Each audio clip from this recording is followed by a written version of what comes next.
hijabnya dibuka. Orang yang hijabnya dibuka, hatinya bersih, maka dia akan mengetahui hal-hal yang akan terjadi baik pada dirinya maupun orang lain. Sehingga beliau bisa mengatakan bahwa sebentar lagi saya akan meninggal. Assalamualaikum warahmatullahi wabarakatuh. Waalaikumsalam warahmatullahi wabarakatuh. Alhamdulillah. Alhamdulillahilladzi anzalas sakinata fi qulubil mu'minin liyazdadu imanan ma'a imanihim. Asyhadu an la ilaha illallah wahdahu la syarikalah wa asyhadu anna sayyidana Muhammadan abduhu wa rasuluh la nabiyya wa la rasula ba'dah. Allahumma sholli wa sallim ala sayyidina Muhammad al-fatih lima ughliqa wal khatimi lima sabaqa nasiril haqqi bil haqqi wal hadi ila siratikal mustaqim wa ala alihi haqqa qadrihi wa miqdarihil azim, amma ba'du. Kepada yang saya hormati dan yang saya muliakan, para alim ulama, para kiai, para ustadz, para guru ngaji, tokoh masyarakat, kepada yang saya hormati Sohibul Hajah, Bapak Haji Husaini sekeluarga, hadirin yang mudah-mudahan semuanya dimuliakan oleh Allah. Mudah-mudahan perjumpaan kita pada sore hari ini menjadi wasilah penyebab terkabulnya semua hajat dan keinginan kita, terhapusnya semua dosa-dosa kita, dan kita termasuk di dalam golongan umat yang mendapatkan syafaat dari Nabi Muhammad SAW. Karena acara 100 hari mengenang wafatnya Hajah Maisarah dilanjutkan dengan Maulid Nabi diselenggarakan pada waktu asar, maka syarat pertama tausiahnya tidak boleh lama-lama. Karena kalau tausiahnya terlalu lama, persiapan untuk ibadah sholat maghrib jadi terlalu mepet. Maka dari itu ada beberapa hal pokok yang ingin saya sampaikan pada kesempatan yang mulia ini. Yang pertama tadi Haji Ghafur menyampaikan kepada saya untuk memperkenalkan diri terlebih dahulu, karena ada banyak yang belum kenal saya. Jadi saya punya keyakinan insya Allah yang hadir pada sore hari ini ada beberapa di antara bapak-bapak adalah sahabat atau teman dari almarhum papa saya. Papa saya namanya almarhum Bapak Abdul Rahim. Beliau dulu pernah tinggal di Koncer, di Tikungan. Sekarang rumahnya di Jalan Taman Sari, di Jalan Pelita, Taman Sari. Wafat tahun 2015. Beliau dulu asalnya agamanya Katolik. Mama saya juga asalnya agamanya Katolik. Masuk Islam pada tanggal 3 Maret tahun 1984. Yang mengislamkan adalah almarhum Kiai Haji Raden As'ad Syamsul Arifin. Nah, mulai dari kecil saya dimasukkan ke pendidikan Islam karena almarhum papa saya punya prinsip, bapaknya boleh bodoh soal ilmu agama, tapi jangan sampai mewariskan kebodohan kepada anak-anaknya. Sehingga semua anak-anaknya dimasukkan di dalam pendidikan agama. Saya dimulai dari TK At-Taqwa dulu, kemudian masuk ke MI At-Taqwa, kemudian saya pindah pesantren 3 kali. Jadi pertama di Pondok Pesantren Darussolah di Jember, asuhan almarhum Kiai Haji Yusuf Muhammad. Kemudian saya juga pernah di Pondok Pesantren Darul Istiqomah di Pakuniran, Maesan, dan terakhir saya di Pondok Pesantren Wali Songo di Songgon, Banyuwangi. Nah, setelah lulus, alhamdulillah saat ini kegiatan saya ada 2. Yang pertama pengabdian kepada agama dan umat. Pertama saya mengabdi di PT Persatuan Islam Tionghoa Indonesia, dan saat ini saya mendapatkan amanah sebagai koordinator bidang pendidikan mu'alaf se-Indonesia. Kemudian yang kedua, saya juga ada pengabdian di ICMI, Ikatan Cendekiawan Muslim Indonesia di wilayah Jawa Timur. Saya diamanai sebagai koordinator bidang dakwah dan pemberdayaan ekonomi umat. Mudah-mudahan dengan pengabdian-pengabdian ini menjadi amal jariah almarhum papa saya, sehingga setiap kebaikan-kebaikan yang dilakukan menjadi aliran pahala untuk kedua orang tua saya. Hadirin yang dimuliakan oleh Allah, ada 3 hal yang ingin saya sampaikan di kesempatan yang berbahagia ini. Yang pertama, bahwa di dalam Islam itu ada yang namanya khariqul adah. Khariqul adah itu adalah sesuatu kejadian yang terjadi di luar kebiasaan pada umumnya. Nah, khariqul adah ini oleh ulama dibagi menjadi 3 jenis. Yang pertama yaitu mu'jizat, yang kedua yaitu karomah, yang ketiga yaitu ma'unah. Apa bedanya? Mu'jizat ini adalah hak keistimewaan para nabi dan rasul Allah. Jadi kalau zaman sekarang sudah tidak ada orang yang bisa melaksanakan mu'jizat lagi kecuali nabi-nabi Allah yang ditakdirkan masih hidup.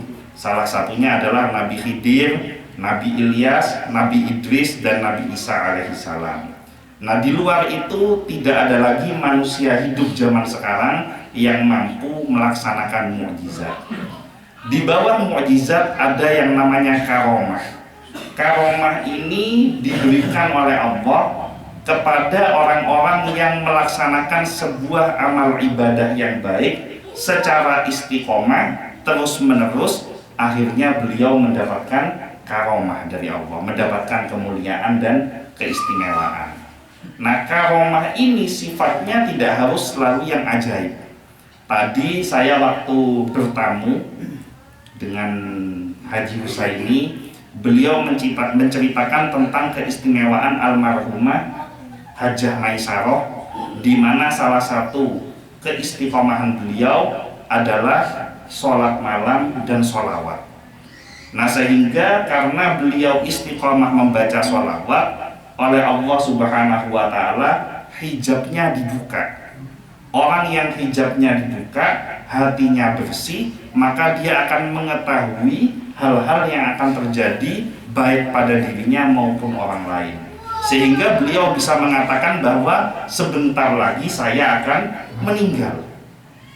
Dan orang yang mendapatkan karomah hatinya bersih, ketika dia tahu akan meninggal, bukan ketakutan atau kekhawatiran, tetapi justru kebahagiaan dan rindu ingin segera nyawanya dicabut oleh Allah karena rindu untuk berjumpa dengan kekasihnya, yaitu Nabi Muhammad SAW.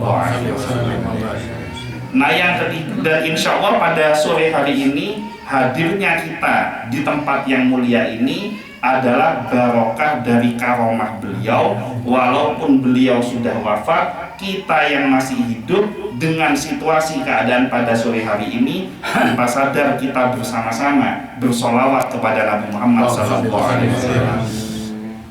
Yang ketiga yaitu ma'unah. Ma'unah ini adalah keistimewaan, keajaiban yang dilakukan oleh seseorang di luar dari ridha Allah.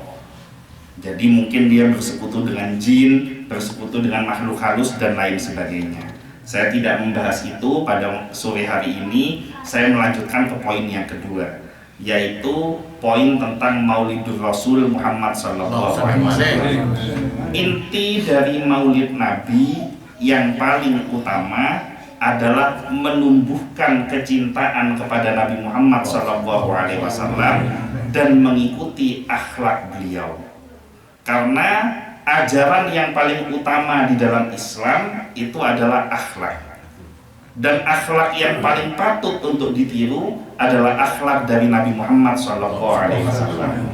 Di dalam surat Al-Ahzab, insya Allah semua hafal ayatnya, laqad kana lakum fi rasulillahi uswatun hasanah. Telah ada pada diri Rasulullah contoh-contoh yang baik. Kalau kita lihat 4 sahabat utama Rasulullah yang paling dekat dengan Rasulullah, ini punya karakter dan latar belakang yang berbeda. Yang pertama ada Sayyidina Abu Bakar As-Siddiq. Beliau mertua Rasulullah karena putrinya Siti Aisyah menjadi istri Rasulullah. Karakternya santun, kalem, sabar, bijaksana. Tapi beliau mencontoh akhlak Rasulullah Shallallahu Alaihi Wasallam. Khalifah yang kedua Umar bin Khattab radhiyallahu anhu, beliau juga mertua Rasulullah karena putrinya Siti Hafsah adalah istri dari Rasulullah. Karakternya tegas, keras, berwibawa. Bahkan dalam riwayat, kalau misalkan Umar bin Khattab itu mau berjalan menuju ke arah barat, kemudian dari barat ada setan mau menuju ke arah timur, ini setan ini saking takutnya dengan Umar, setan ini berbalik badan karena takut ketemu dengan Khalifah Umar bin Khattab. Nah, karakter yang keras ini pun mampu mendapatkan sentuhan akhlak dari Nabi Muhammad SAW. Kemudian yang ketiga ada namanya Sayyidina Utsman bin Affan. Kekayaannya sangat luar biasa, hartanya sangat banyak. Tapi dengan kekayaan yang dimilikinya, beliau juga mampu mendapatkan sentuhan akhlak dari Nabi Muhammad SAW. Kemudian ada sahabat yang keempat, Ali bin Abi Thalib, sepupu Rasulullah, menantu Rasulullah, di samping Sayyidina Utsman juga menantu Rasulullah. Dalam riwayat beliau lebih banyak hidup di dalam kemiskinan, bahkan untuk tidur saja punya selimut. Kalau selimutnya ditarik ke atas, kakinya yang kelihatan. Kalau ditarik ke bawah, badannya yang kelihatan. Walaupun miskin, beliau juga tetap mendapatkan sentuhan dari akhlak Nabi Muhammad SAW. Maka apapun latar belakang kita, siapapun kita, bagaimana kondisi kehidupan kita saat ini, maka sudah seyogyanya kita mencontoh akhlak dari Nabi Muhammad SAW. Dan karomah mencontoh akhlak seperti yang tadi kita sama-sama membaca sholawat Nabi, marro'a wajha kayas'ad. Siapa yang memandang wajahnya Rasulullah, maka hatinya akan bergembira. Maka kalau kita mengikuti akhlak Rasulullah, akhlak ini tidak terpengaruh pada ketampanan, akhlak tidak terpengaruh pada kekayaan, akhlak tidak terpengaruh pada jabatan, kondisi apapun kita. Kalau akhlak kita mencontoh akhlak Nabi, maka setiap orang akan memandang kita dengan hati yang gembira. Yang terakhir, karena akhlak yang baik, maka akan menimbulkan yang namanya mahabbah atau kecintaan kepada Nabi Muhammad SAW. Kalau kita mencontoh akhlak Nabi, maka akan membuat orang di sekeliling kita mencintai kita.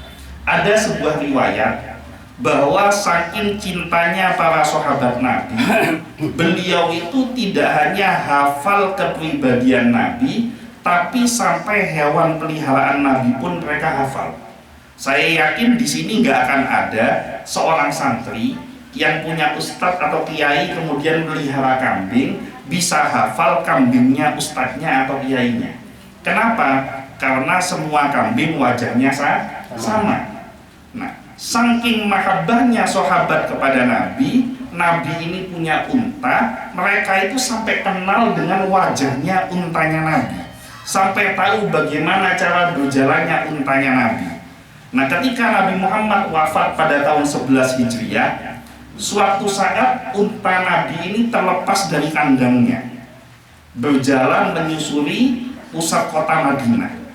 Para sahabat yang merasakan rindu kepada Nabi, memandang unta Nabi sedang berjalan, menetes air matanya, berdiri merinding bulu kuduknya. Kemudian para sahabat berdiri memberikan penghormatan kepada unta yang sedang berlewatinya, sedang berjalan. Menurut para ulama, para sahabat ini bukan hormat kepada untanya, tapi para sahabat ini hormat kepada siapa yang punya unta. Nah, tradisi ini diteruskan oleh para ulama Ahlus Sunnah wal Jamaah. Yang pertama, setiap membaca sholawat Nabi, karena diyakini ketika bersama-sama membaca sholawat Nabi akan hadir roh dari Nabi Muhammad SAW, maka sudah sepantasnya kita iba kepada para sahabat yang menghormati untanya Nabi, bukan kepada untanya tapi kepada pemiliknya unta. Maka ketika kita sholawat dengan mahallul qiyam kita berdiri karena kita menghormati roh dari Nabi Muhammad SAW.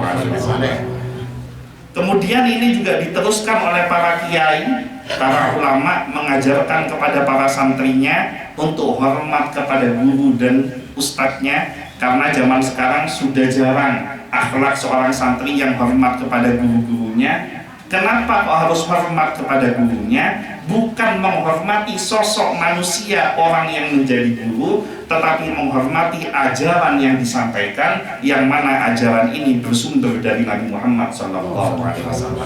Maka dengan momentum mengenang 100 harinya Hajjah Maisarah dan memperingati Maulid Nabi Muhammad SAW, yang pertama, mudah-mudahan karomah kebaikan yang melekat pada Hajjah Maisarah bisa kita teladani dan bisa menjadi bekal untuk kita semua, supaya nanti ketika kita wafat kita mendapatkan kebaikan-kebaikan sebagaimana kebaikan para pendahulu kita. Yang kedua, mudah-mudahan dengan barokah Maulid Nabi pada sore hari ini, sepulang dari acara pada sore hari ini, akhlak kita semakin baik, perangai kita menjadi semakin baik, mencontoh akhlak Nabi Muhammad SAW. Dan yang terakhir, mudah-mudahan kecintaan kita kepada Rasulullah semakin besar, kecintaan semakin kuat, sehingga nanti ketika kita wafat, yang membimbing kita mengucapkan kalimat la ilaha illallah adalah orang yang kita cintai, yaitu Nabi Muhammad SAW, dan kita bersama-sama dimasukkan ke dalam surga, berkumpul bersama Nabi Muhammad SAW. Mungkin itu saja yang bisa saya sampaikan, kurang lebihnya mohon maaf. Wallahul muwaffiq ila aqwamit thoriq, wabillahi taufiq wal hidayah. Wassalamualaikum warahmatullahi wabarakatuh.